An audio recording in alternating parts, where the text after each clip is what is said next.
Olá, bem-vindos à Igreja no Mundo Magazine, o programa da Fundação AIS, aqui na sua televisão. Sou o Paulo Aido e ao longo dos próximos 50 minutos vamos levar até si um resumo do que de mais importante se passou no mundo no que diz respeito à vida da Igreja Católica, nomeadamente em relação aos cristãos perseguidos, à Igreja que sofre. Todas as semanas, sempre a esta hora, sintonize connosco, sintonize com a ajuda à Igreja que sofre.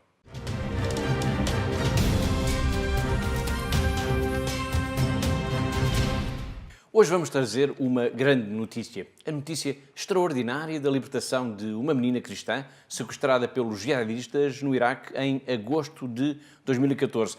Ela foi libertada na semana passada, ao fim de 3 anos. Esta menina, a Cristina, foi já devolvida à sua família. Esta é uma história que merecia mesmo o programa inteiro. Embora isso não seja possível, temos muitos outros temas, muitas outras histórias para lhe contar aqui na televisão. Mas esta é de longe a melhor, a mais saborosa, a mais empolgante. Esta história leva-nos até agosto de 2014, quando a região de Caracos estava a ser literalmente conquistada pelos jihadistas do autoproclamado Estado Islâmico, que arrastavam atrás de si uma imagem de barbaridade e de violência que era suficiente para fazer fugir populações inteiras. E foi precisamente o que aconteceu em Caracos. Catarina, vamos já contar o que aconteceu quando a menina foi sequestrada, mas antes disso, até porque esta história começa aí nessa passada sexta-feira, dia 9, a menina voltou para os braços da família e o reencontro foi emotivo. Foi muito emotivo, Paulo, mesmo realmente muito, muito emotivo. E, de facto, a mãe de Cristina, com 46 anos, ficou radiante por ter de novo a sua filha nos braços, assim como todos os cristãos refugiados que ainda se encontram no campo de refugiados ali naquela zona norte do Iraque. Precisamente desde agosto de 2014, porque foi nessa altura que a região onde os cristãos viviam foi conquistada, como disse há pouco, pelos jihadistas. E foi precisamente também nesse mês de agosto que aconteceu isso, portanto, que um dos terroristas arrancou, literalmente, podemos dizer assim, a menina, que então tinha apenas 3 anos de idade, dos braços da sua mãe. Exatamente, foi no dia 22 de agosto de 2014, quando a menina foi de facto arrancada dos braços da mãe, e desde então esta mãe nunca mais, ou poucas notícias teve desta menina, e portanto já se passaram 3 anos. Quando agora, no passado dia 8 de junho, na passada quinta-feira, de facto receberam um telefonema a dar notícias desta menina. Portanto, foi de facto um encontro muito, muito, muito emotivo. E esta menina, agora que já tem 6 anos, provocou de facto uma alegria imensa junto dos pais e junto do campo de refugiados de Asti, que é na cidade iraquiana de Erbil, portanto, no norte do país, do Iraque, que é onde vivem muitos cristãos que vivem ali desde agosto de 2014.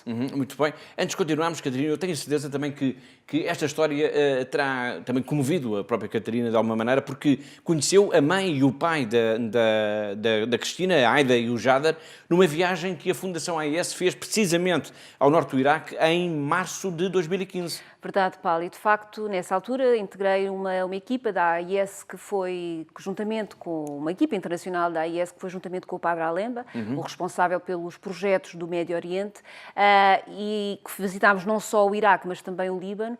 E nessa viagem, cruzei-me com esta mulher, que tivemos com muitas famílias, mas uma delas foi, de facto, esta família da Cristina. O que recorda mais desse encontro? A cara da mãe, a semblante de dor daquela mãe, de que estava carregado com aquela dor de não saber nada da sua filha, de ter deixado a sua filha para trás. Portanto, para quem nos está a ver em casa, portanto, imaginar o que é ter deixado tudo para trás, os seus bens, mas acima de tudo deixou a sua filha. E depois, toda esta história, tudo o que aconteceu naqueles dias, após esta perda desta menina, de facto, deixa-nos completamente desarmados e amargurados, sem sabermos, e impotentes com o que é que podemos fazer. E, Paulo, eu sou mãe, tenho 2 filhas e não consigo imaginar como será para uma mãe deixar para trás uma filha e ficar 3 anos sem saber nada dela. Muito bem. Regressamos então a esse dia 22 de agosto de 2014. A cidade de Caracos tinha sido conquistada pelos terroristas do Daesh. À saída da cidade havia uma barreira militar imposta pelos jihadistas. Todos tinham de passar por lá. Foi então que tudo, de uma forma, aconteceu. Eram 9h30 da manhã. Aida levava ao colo a menina, a Cristina, quando um jihadista olhou para ela e simplesmente tirou-a dos seus braços. De nada valeram então os gritos, os protestos, as lágrimas. A menina ficava mas eles tinham de partir. Só que esta história, que tinha tudo para acabar tragicamente, acabou por ter um final feliz. Acontece, e apetece aqui recuperar, Catarina, de alguma maneira, o título do livro de João de Mel, estou-me a lembrar disso agora, Gente Feliz com Lágrimas. Precisamente, Paulo, e de facto esta notícia chegou no dia 8 de junho, na passada quinta-feira, quando a notícia que ela tinha sido encontrada e tinha sido libertada, quando o irmão dela recebeu uma chamada, um telefonema, a marcar um encontro para entregarem esta menina, ao fim destes 3 anos sem saber nada dela. E quando a menina chegou, o que é que disse a mãe?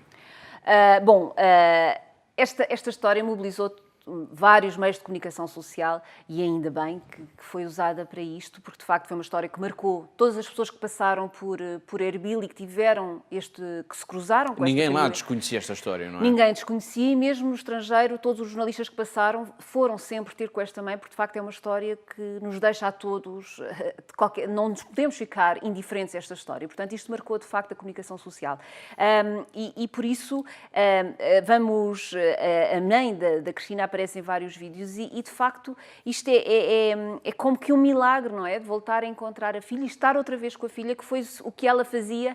Na altura que eu encontrei, eu lembro-me que ela nos dizia que todos os dias estava sempre a rezar e que sabia que Deus lhe ia entregar de novo a sua menina. E de facto foi isso que aconteceu. 3 anos depois, a criança foi devolvida e a criança, entretanto, cresceu. Sim, cresceu e agora a mãe acabou por desabafar que está um pouco assustada porque quando a viu nem a reconheceu, mas de facto é a sua filha de volta, que tem a sua filha de volta aos seus braços. Muito bem, mas afinal de contas, o que é que aconteceu ao longo destes 3 anos? Como é que esta criança acabou por regressar ao seio da família? Bom, agora com o reencontro da Cristina com a família, conseguimos então de facto perceber o que é que se passou neste período. Portanto, esta menina foi encontrada numa mesquita em Mossul, na zona de Mossul, foi encontrada a chorar, perdida, uma menina, temos que imaginar uma menina de 3 anos, perdida, e que foi uma família muçulmana que passou e que a acolheu na sua casa e manteve e alimentou-a e tratou dela ao longo destes últimos 3 anos. Muito bem. Importa aqui dizer que grande parte de Mossul foi, entretanto, libertada das mãos dos jihadistas e que milhares de pessoas que estavam literalmente aprisionadas na cidade aproveitaram esta oportunidade e fugiram também. Foi assim que a família que acolheu a menina saiu de Mossul, do bairro de Tanak, onde vivia, e conseguiu entregá-la sã e salva aos seus pais e irmãos. Uma das irmãs de Cristina fez questão, um dos irmãos, aliás, de Cristina, fez questão de agradecer publicamente a todas as pessoas que rezaram por ela para que ela pudesse surgir sã e salva, digamos, ao fim destes anos todos. Precisamente, Paulo. E, de facto, neste campo de refugiados onde está a família de Cristina, houve uma grande festa, muita dança, muitos cânticos. Foi, de facto, uma alegria receber de novo esta menina e, de facto, o irmão dela aproveitou a oportunidade para agradecer a todos os que estiveram juntos da família ao longo destes últimos 3 anos, rezando para que ela pudesse, de facto, voltar, para que esta menina, a Cristina, pudesse voltar à sua casa. Muito bem. E seguramente que houve muitas orações, muitas preces em português para que esta história tivesse, como teve, aliás, um final feliz. Mas importa ainda dizer que, apesar de tudo, esta família continua a viver num contentor transformado em casa, na cidade de Erbil, e que sobrevivem apenas graças à ajuda que recebem de instituições como a Fundação AIS. Aliás, viu-se bem nas imagens como é tão precária e pobre a casa desta família e as casas dos outros cristãos. O que a menina Cristina agora vai passar a comer, por exemplo, é o resultado também da generosidade dos benfeitores e amigos da AIS. Tal como a família de Cristina, mais de 120 mil cristãos foram forçados a abandonar as suas casas e todos os seus haveres quando os jihadistas conquistaram um vasto território no norte do Iraque no verão de 2014. Esses 120 mil cristãos dependem da nossa generosidade. Agora, em apenas 2 minutos e 27 segundos, vamos ver como se materializa lá no Iraque, lá em Erbil, esta ajuda que é o resultado da generosidade dos benfeitores da AIS.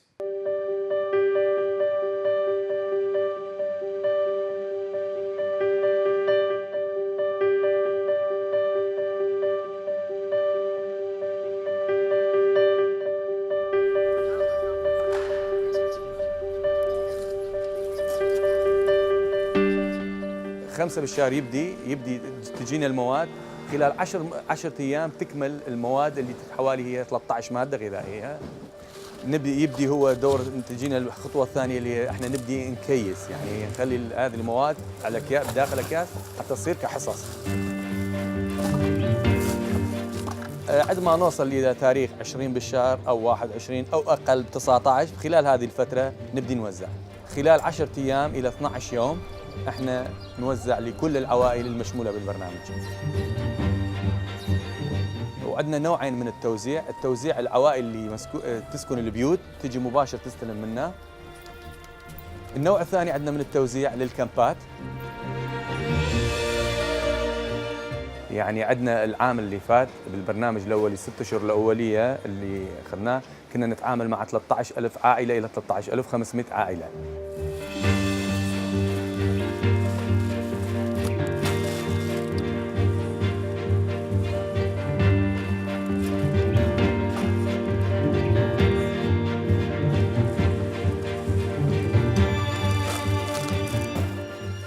We are helping the Christians who decided to stay and to remain, to live in a dignity, whether with food, shelter, health, education. That's the role of the church here.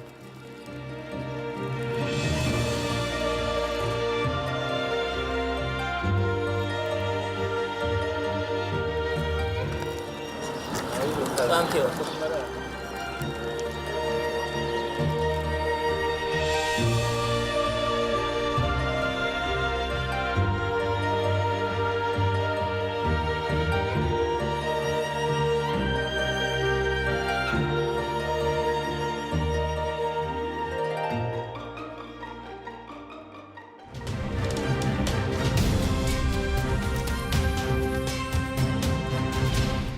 Falámos da libertação e do reencontro da menina Cristina com a sua família, que vive num campo de refugiados na região de Erbil, no norte do país. Fugiram de Karakosh, onde viviam quando a aldeia, quando toda a região foi tomada de assalto pelos jihadistas.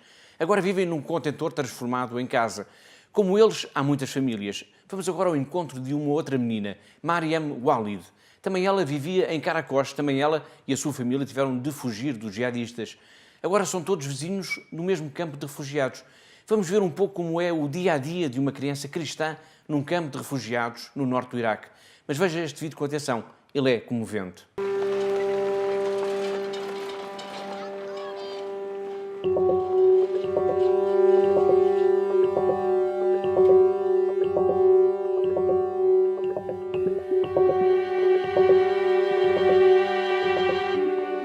أنا اسمي مريم وليد،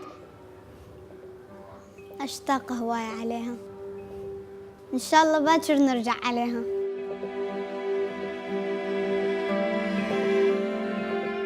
كل واحد عنده شيء خصوصي له، والكرفان زين، يعني يسوون أي شيء نطلبه يسوونه، والشوارع يبلطوها، يعني ماكو حمامات مشتركة. يعني بهاي الفترة لأنه دا تجي أمطار، فالشوارع اللي دا يبلطوها دا تتفك. يعني كنا إحنا بقراقوش قاعدين، فجاء واحد رجال دا يصيح، يعني إحنا كنا دا نسمع الأصوات مال الهوانات مال الطلقات، فرحنا يعني بنت واحدة ماتت.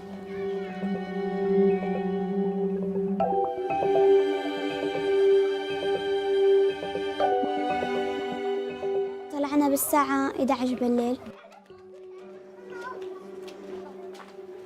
طبعاً الله حفظنا، يعني إذا كنا بقينا كانوا راح يسوون أشياء مو حلوة بينا. فنشكر الله لأنه سترنا.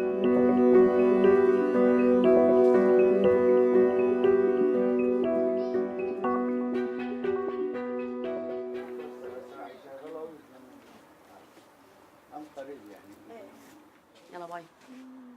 يلا بس باي. يلا حبيبي.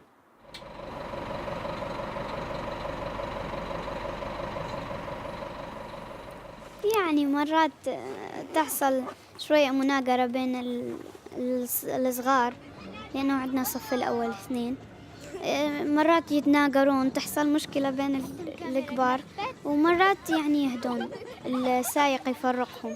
حتى بكاميرا نخبات انا الفيديو انا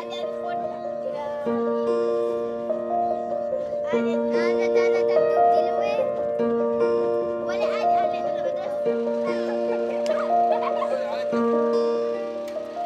أنا أريد أصلي وأقول لله نشكرك لأنه سترتنا وحفظتنا، ونطلب منك أنه ترجعنا على بيوتنا، ترجعنا على أرضنا اللي نحبها. أني أصلي يعني لما أصلي بالليل أو بالنهار أقول لله يا رب أني أصلي للناس اللي ما طلبوا مني أصلي لهم، للمرضى، للي دي يبحثون عن الحق، للأشرار على مود وخاصة الداعش، على مود يعني يصير أكو محبة بقلوبهم.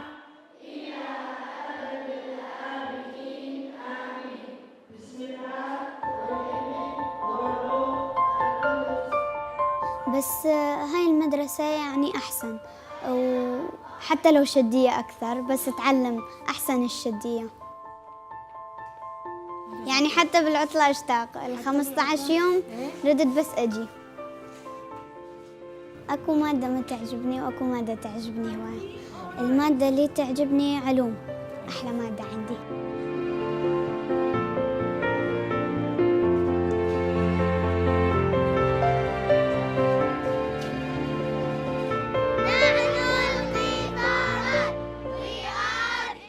ما أعرف، يمكن مرتلة، يمكن ملحنة، يمكن ماسير، يمكن دكتورة.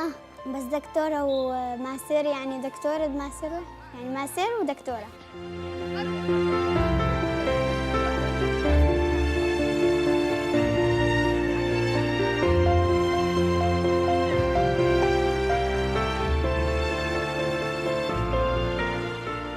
أنا اسمي مريم وليد بهنام من الصف الخامس في مدرسة البشارة الابتدائية المختلطة لراهبات الدومينيكيات في عنكاوة، وأنا أطلب منكم أنه تصلوا لي.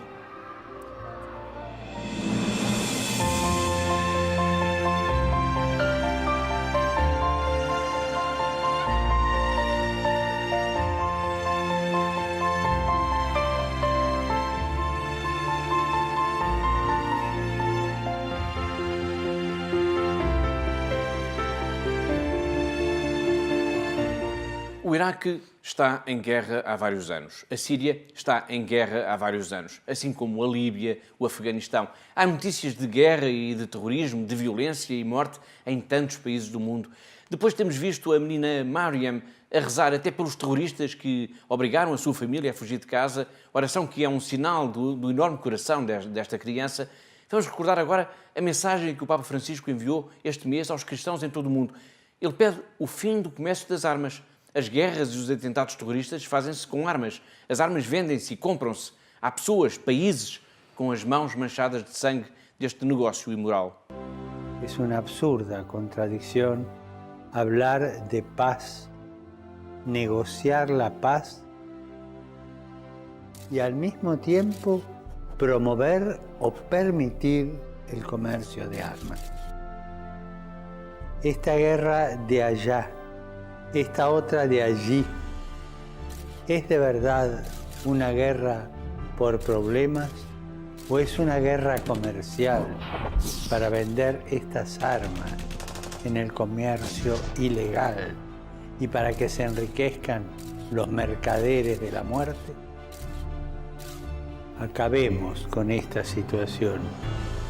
Pidamos todos juntos por los responsables de las naciones, para que se comprometan con decisión a poner fin al comercio de las armas que causa tantas víctimas inocentes. Na semana passada começámos a ver aqui o depoimento do bispo de Bangassou, Dom Juan José Aguirre.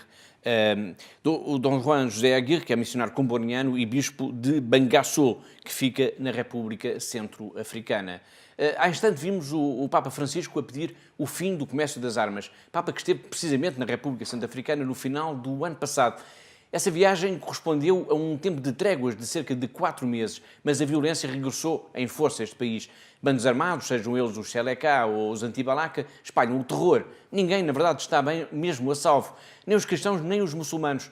Vamos então ao encontro do bispo de Bangassou, o espanhol Juan Aguirre. Todo o centro do país, desde Bambari. Todo o centro do país, desde Bambari até ao norte, Birau, que faz fronteira com o Chad, está cheio de militares armados, com uma problemática muito grande, com uma população completamente oprimida, diferentes fações dos Seleka, algumas muito violentas, como a etnia Bororó, que será muito difícil de desarmar. Todo o leste da República Centro-Africana corresponde à diocese de Bangassou, onde vivo, ocupada em 25% pelos Seleka, que colocam barreiras e nos complicam a vida por onde passamos. Tomam o 25% atualmente da diócesis, ponem barreiras. Mas nos restantes 75% da diocese, até à fronteira com o Sudão, está um grupo brutal fundado por um criminoso chamado Joseph Kony, a LRA, Exército de Resistência do Senhor. E este grupo está a tornar-nos a vida muito difícil. Há 18 anos que vivemos um calvário com muitos ataques, raptos, roubos, intimidações e inclusive a degolação de pessoas. De ataques, de sequestros, de robos, de intimidações, incluso de gente degollada no caminho.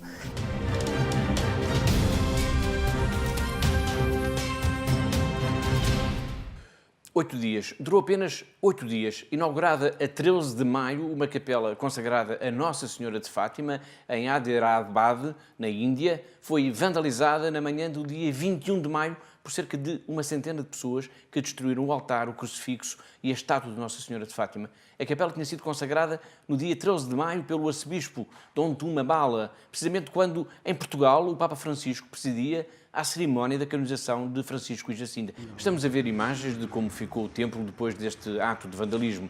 Relatos publicados na imprensa local dão conta de que as pessoas que invadiram a capela procuraram destruir o mais possível todos os símbolos religiosos ali presentes.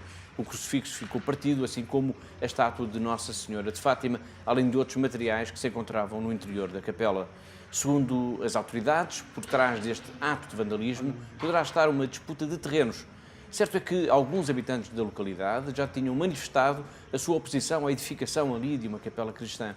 O presidente do Conselho Global dos Cristãos Indianos, Serhan George, acredita que este ataque é obra de grupos extremistas nacionalistas.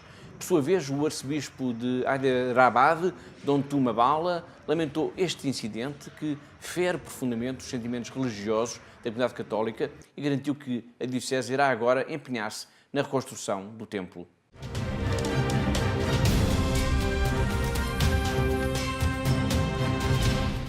No arranque deste magazine falámos da história de Cristina, a menina que os jihadistas arrancaram dos braços da sua mãe em agosto de 2014, quando conquistaram a vila de Karakosh, no meio da ocupação de uma vasta porção de território deste país. Agora vamos regressar ao Iraque, vamos fazer uma viagem no tempo. Os ataques aos cristãos são bem anteriores a esse ano trágico de 2014. Dia 3 de junho de 2007, fez agora 10 anos. O padre Raghid Ghani, de 35 anos, foi assassinado após ter celebrado missa em Mossul, uma das mais importantes cidades iraquianas. O país já vivia tempos conturbados, com ataques a igrejas e ameaças aos cristãos, mas ninguém imaginava então o que estava ainda para vir. Este é o tema da história da semana que vamos ouvir já de seguida com a narração da Pilar Rocha. Já o tinham ameaçado. Queriam que a Igreja do Espírito Santo, na sua paróquia, fechasse portas, que os cristãos deixassem de ter um lugar de culto ali no bairro de Nur, em Mossul. Mas o padre Raghid Ghani, de 35 anos, acabado de regressar ao Iraque, depois de 2 anos de formação em Roma, onde estudou graças ao apoio da Fundação AIS, fazia por ignorar estas palavras carregadas de ódio. Nesse domingo, 3 de junho, tudo se precipitou. Foi há 10 anos. Depois de ter celebrado missa, o padre Raghid foi interpelado, já fora da igreja, por homens armados. Um deles gritou-lhe: "Mandei-te fechar a igreja. Por que não o fizeste? Por que é que ainda aqui estás?" O padre estava acompanhado por 3 diáconos. Algumas pessoas que se encontravam ali perto recordam a resposta de Raghid Ghani, as suas últimas palavras: "Como é que eu posso fechar a casa de Deus?" O padre Raghid sabia que alguma coisa estaria para acontecer. Cada vez as ameaças eram mais assustadoras e mais diretas. Como é que eu posso fechar a casa de Deus? Mal pronunciou estas palavras, o padre foi atirado para o chão e o seu corpo metralhado vezes sem conta. O mesmo aconteceu com os 3 diáconos que o acompanhavam. O assassinato do padre Raghid comoveu toda a comunidade. Embora ninguém arriscasse imaginar o terremoto que se iria verificar meia dúzia de anos mais tarde, com vastas regiões do país a caírem nas mãos de grupos jihadistas, expulsando milhares de cristãos das suas casas, era já evidente que o Iraque estava já num caos. Percebia-se, a cada dia que passava, que se caminhava para a desordem absoluta, para o abismo. Dia 3 de junho de 2007. Fez agora 10 anos. Depois de os terem assassinado, os terroristas ainda colocaram explosivos sobre os corpos do padre Raghid e dos 3 diáconos, para ninguém se atrever a retirá-los da rua.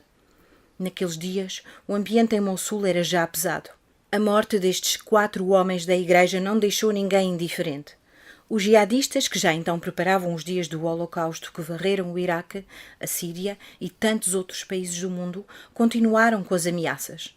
Não bastava o sangue daquele padre, daqueles diáconos. Era preciso mesmo que a igreja fechasse portas. No entanto, a comunidade local fez questão de comparecer em peso no funeral destes 4 cristãos que foram já declarados mártires pela igreja. A história do padre Raghid é muito comovente para a Fundação AIS, pois ele estudou em Roma, graças à generosidade dos seus benfeitores.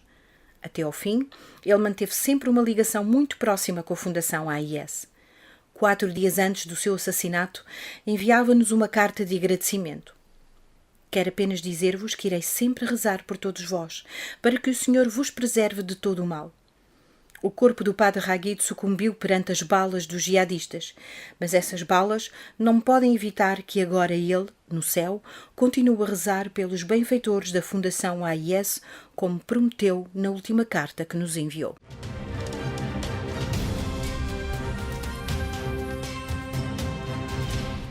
Grande parte dos países do Médio Oriente vivem dias de tumulto, de incerteza, de guerra e de violência. As comunidades cristãs sentem-se acossadas, são muitas vezes forçadas a fugir de suas casas, são perseguidas. Mas será assim em todo o lado? O continente africano é, desde há muito, uma das grandes prioridades da Fundação AIS. Está em curso desde a Quaresma uma grande campanha de solidariedade a nível internacional promovida pela AIS em favor das populações deste continente. Há pouco vimos e ouvimos o relato do bispo de Bangassou. Não seria preciso mais palavras para justificar esta campanha, tanto mais que a violência descontrolada que se verifica neste país é uma realidade em tantos outros em África. A Fundação AIS lançou, como eu disse, uma grande campanha de solidariedade para com a Igreja da África. Nós temos um vídeo, um pequeno filme de apresentação. Vamos ver. In the beginning, God created the heavens and the earth. God said, "Let the earth produce every kind of living creature." And so it was. God created man in the image of himself, both male and female, to multiply and live in communion. God was pleased. God blessed the world with a beautiful continent, Africa. Yet mankind allowed evil to enter into the world. Africa too has suffered. Poverty, corruption and war claim the lives of Africa's most innocent, devastating churches, schools, hospitals, nations. Despite such violence and destruction, God is with us and we are blessed. We are blessed by the courage of our bishops and priests who witness God's love. We are blessed by the faith of our catechists who teach us to love. We are blessed by the commitment of our religious who practice love. Although we are persecuted and sometimes afraid, with you we hold strong to our hope and joy in the Lord. We are blessed by you.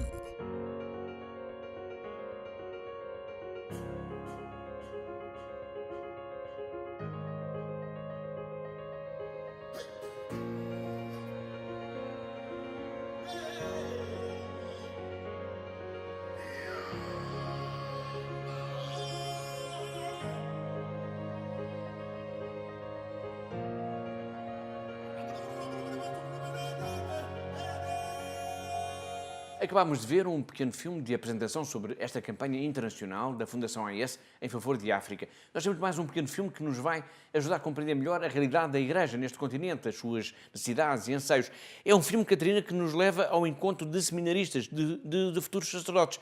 É um filme pequenino, mas é muito intenso. É muito intenso mesmo, Paulo. E quando nós ouvimos as razões porque estes jovens, estes seminaristas querem ser sacerdotes, ficamos completamente estarrecidos a ouvi-los. São os jovens que querem querem ajudar as pessoas, querem levar as pessoas a Cristo, querem ajudar os necessitados, os mais pobres, os mal amados, portanto, querem servir o povo de Deus. E há inclusive um destes jovens, tem uma frase extraordinária, ele diz que quer ganhar almas para Deus. Muito bem. Esta campanha de solidariedade da Fundação AIS tem nos seus objetivos principais, digamos assim, ajudar precisamente na formação de seminaristas, no apoio, no trabalho pastoral. É verdade. E de facto, a contribuição de todos os benfeitores e amigos da AIS ajudam nesta ajuda concreta do trabalho pastoral e da ajuda a estes jovens que querem seguir este caminho do sacerdócio. E só para quem nos está a ver lá em casa, para perceber que a Fundação AIS apoia com 4.639 seminaristas em todo o continente africano. Portanto, aqui, estes jovens de África, como vimos no filme, querem seguir este caminho, serem padres, estarem ao serviço de Deus e da Igreja. E nós aqui na Europa, nós temos faltas de sacerdotes. E ali, em África, há falta de apoio para estes jovens seguirem, há falta de instalações para estes jovens estarem. Portanto, é preciso que nós, nossos benfeitores e amigos da AIS em todo o mundo, se juntem, se unam neste sentido comum de ajudar esta causa tão nobre, que é ajudar estes jovens a seguirem o seu próprio caminho. Ok, obrigado, Catarina. Vamos então ver esse filme que nos mostra um punhado de jovens que querem ser sacerdotes e que nesta caminhada de vida estão já a ser apoiados pela Fundação AIS.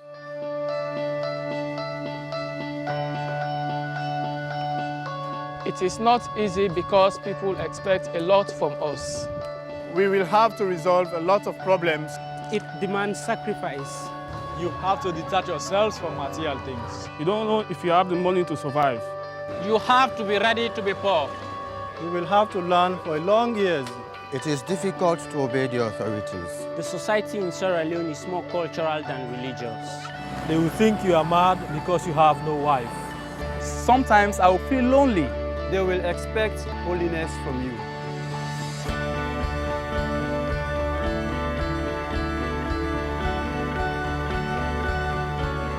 Because I want to serve Christ in those at the margins of society. I want to be charitable to the poor. I want to help to bring people to Christ. I want to serve God's people. I believe it is a call from God. I want to live an exemplary life like Christ. I want to become a spiritual leader. I want to be with the poor, the unloved, and the needy. I want to be a humble servant of God and people. Life is an important game, and I want to play the right side of it. I want to win souls for God.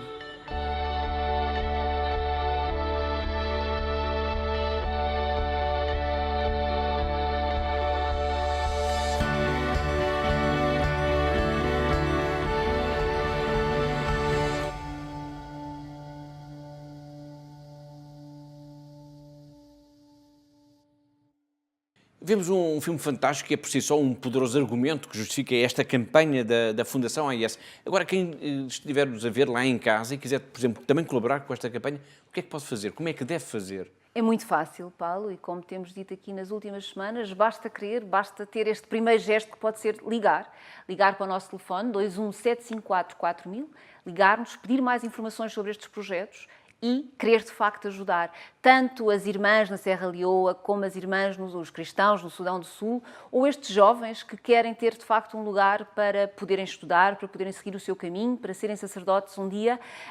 E, portanto, é esta, de facto, esta nossa missão de estarmos aqui na Europa e ajudarmos estes jovens a seguirem o seu caminho. E, por isso, basta entrar em contato connosco e ajudar-nos.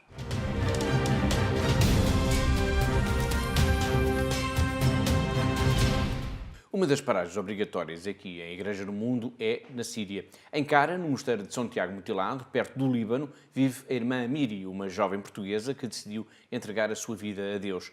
Desta vez, a irmã Miri vai dar-nos também uma boa notícia, a inauguração de uma clínica móvel ali na região de Calamun. É uma clínica que é, como vão ouvir a irmã Miri dizer daqui a nada, numa síntese particularmente feliz, o trabalho de corações que se juntam gratuitamente por uma boa causa. Entretanto, na semana seguinte, houve uma das clínicas móveis que já foi realizada, que chegou aqui para servir a região do Calamun. Ela foi dada aqui a este governadorado e vai passar pelas várias vilas a servir a população, pois uma das coisas é que há muita gente que empobreceu muito e já nem sequer tem dinheiro para tomar um táxi para ir até ao dispensário mais próximo. E às vezes os dispensários também não podem dar o cuidado necessário. Todas estas atividades são fruto da equipa do mosteiro, gente que cada vez mais se junta para corações que se juntam gratuitamente para uma boa causa. Como podem ver, são cristãos e muçulmanos, não importa quem tem bom coração e quer dar do seu tempo para ajudar a reconstruir a Síria e aliviar o sofrimento dos que estão à nossa volta. Houve, pois, a inauguração oficial da clínica médica. Como ela é dada ao governadorado, é preciso que venha o governador para a inaugurar. Isto faz parte da cultura social síria, que é muito marcada pelos gestos oficiais. Então, isso parece que não estava no plano do governador. Ele veio e foi-se logo embora. Foi assim uma visita muito relâmpago. E ela tinha sido preparada pelos jovens que trabalham. Foi a irmã Miri a dar-nos conta da inauguração ali na zona de Cara, na região de Calamun, de uma clínica móvel. Um trabalho de corações que se juntam gratuitamente por uma boa causa. Síria, Iraque, Índia, República Centro-Africana têm sido muitos já os lugares por onde andamos aqui no programa de hoje. Em todas estas histórias há sofrimento, mas também redenção. Há dor e violência, mas também perdão e amizade e misericórdia.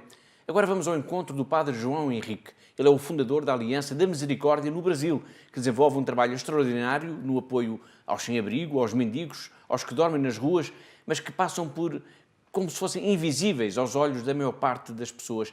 Esta Aliança da Misericórdia tem já 23 casas no Brasil, com o apoio da Fundação AIS, e como vai dizer o Padre João, é preciso descobrir aqueles que são pérolas preciosas aos olhos de Deus e que estão no meio do lixo das grandes cidades. Me lembro de uma criança de rua que me disse: "O tio, tira eu desta vida que estou levando."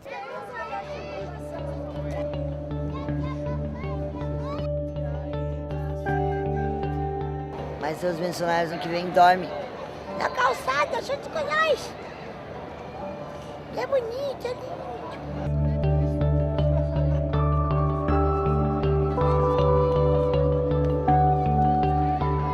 Muitas vezes as pessoas olham até com desprezo esses irmãos e não sabem que atrás de cada irmão tem uma história de miséria, mas também uma história de misericórdia, de bondade. Tem verdadeiras pérolas perdidas no lixo da cidade. O Senhor nos convida a procurar, no meio do lixo, pessoas que são preciosas para Deus. Hoje, pela graça de Deus, com a ajuda de tantos amigos também da Igreja que Sofre, da ajuda da Igreja que Sofre, temos 23 casas de acolhida para irmãos de várias idades e situação. Se a cruz pesada for, Cristo estará contigo. O mundo pode até. Porque o segredo da felicidade é fazer os outros felizes. Mas Deus te quer sorrir.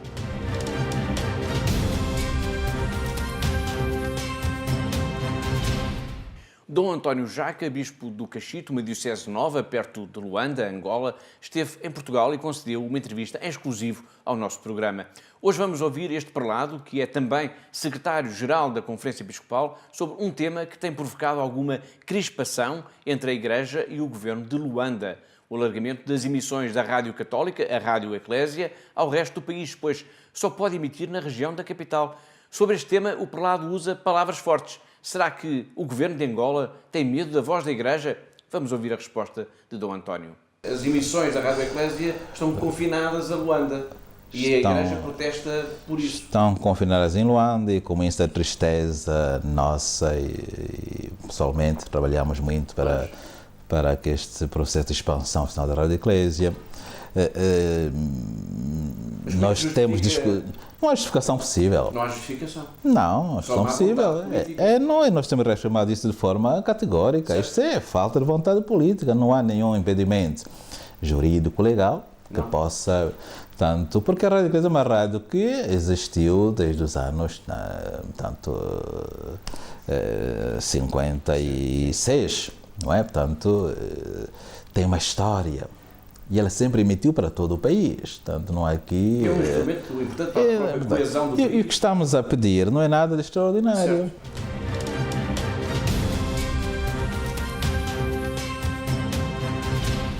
A Fundação AIS, fundada no final da Segunda Guerra Mundial pelo padre Winfried van Straten, tem como missão ajudar as comunidades cristãs perseguidas a apoiar a Igreja que sofre no mundo. Para concretizar esta missão, é necessário mobilizar benfeitores e amigos que, com a sua generosidade, são os grandes protagonistas desta história de amor. Agora, com a ajuda da Ana Vieira, do Departamento de Marketing da Fundação AIS, vamos ficar a conhecer um livro que acabou de ser editado e cujas vendas vão ajudar estas comunidades perseguidas. Este é um livro especial, escrito por Maria Teresa Maia Gonzalez. Este livro, A Árvore de Mona, fala-nos do drama das crianças sírias vítimas da guerra. Mona, uma menina síria que vivia em Alepo, cidade martirizada pela guerra civil, que dura já 7 anos, é a protagonista desta obra. Tal como muitas outras crianças, também Mona e a sua família foram forçadas a deixar a casa onde sempre viveram por causa da violência e dos combates. A história é contada no contexto de uma escola que a menina frequenta, embora ainda não fale bem a nossa língua. O tema do ano na escola são as árvores e há um concurso, o da melhor árvore, em que cada criança tem que escolher a sua favorita e fazer um trabalho explicando porque é que a escolhe como sendo a sua árvore de eleição. E é aqui que entra a protagonista do livro. A Mona escolhe o limoeiro, que é a árvore de referência da sua infância. A árvore que ficou no quintal da sua casa em Alepo, na Síria, onde o pai tinha colocado um baloiço para ela e os irmãos brincarem. Ela vai depois explicar porque é que esse limoeiro é a melhor árvore do mundo. Para ela é uma árvore inesquecível porque foi o último sítio onde ela foi feliz. Um livro com 56 páginas, ilustrações muito cativantes e destinado ao público infantil e adolescente.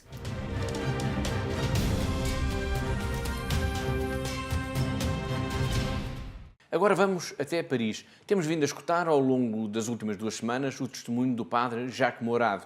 Ele participou numa iniciativa dos nossos colegas da AIS de França, chamada precisamente Noite dos Testemunhos.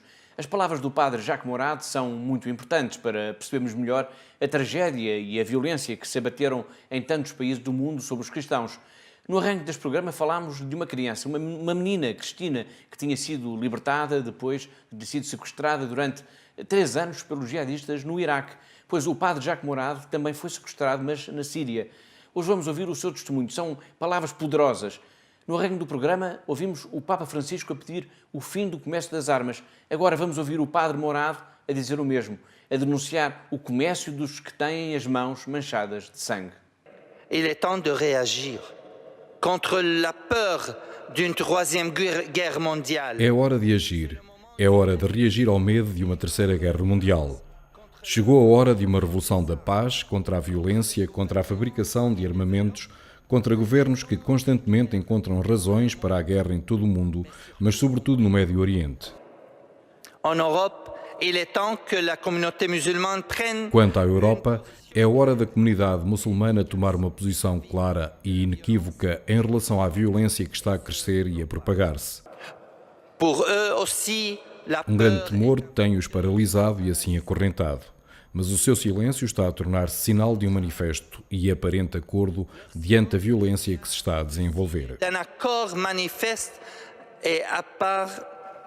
envers la violence qui se déroule.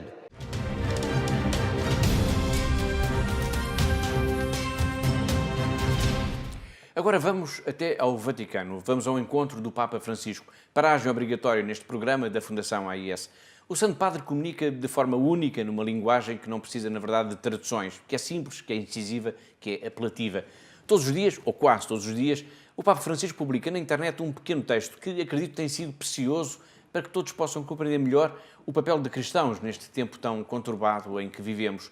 Os tweets do Papa Francisco são, pois, uma das rúbricas fixas aqui, a Igreja no Mundo Magazine.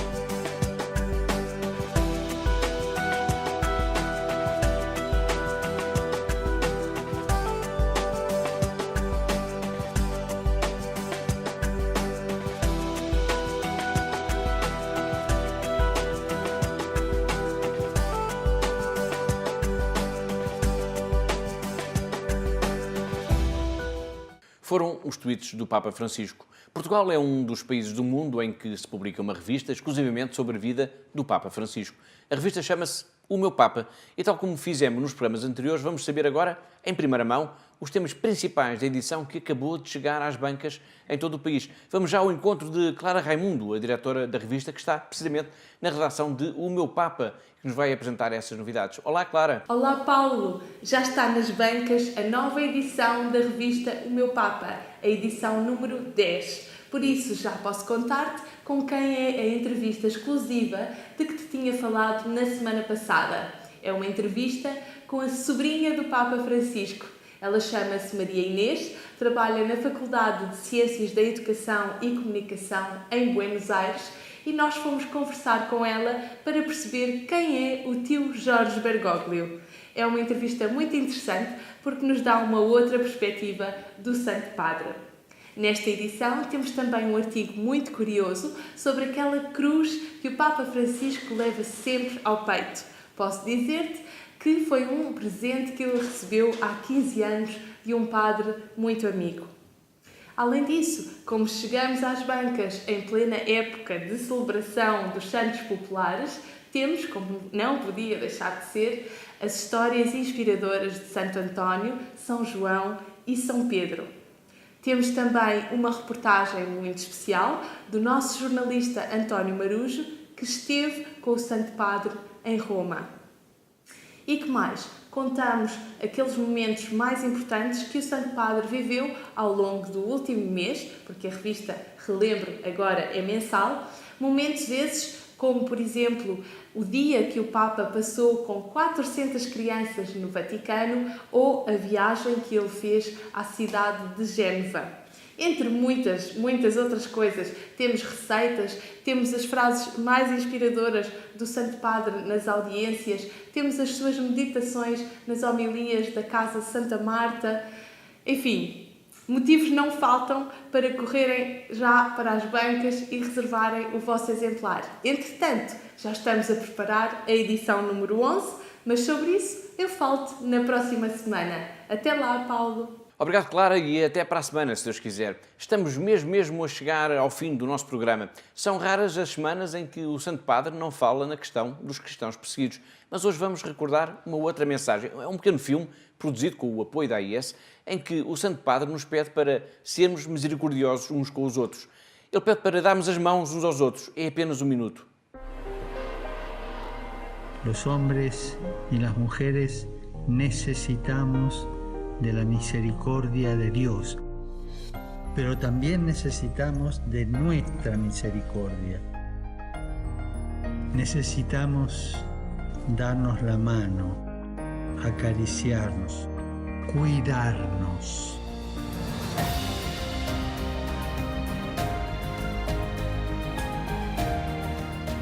Así que los invito a todos, junto a Kirchheinrich, hacer en cada lugar de todo el mundo una obra fija de misericordia. Y no le tengan miedo a la misericordia. La misericordia es la caricia de Dios.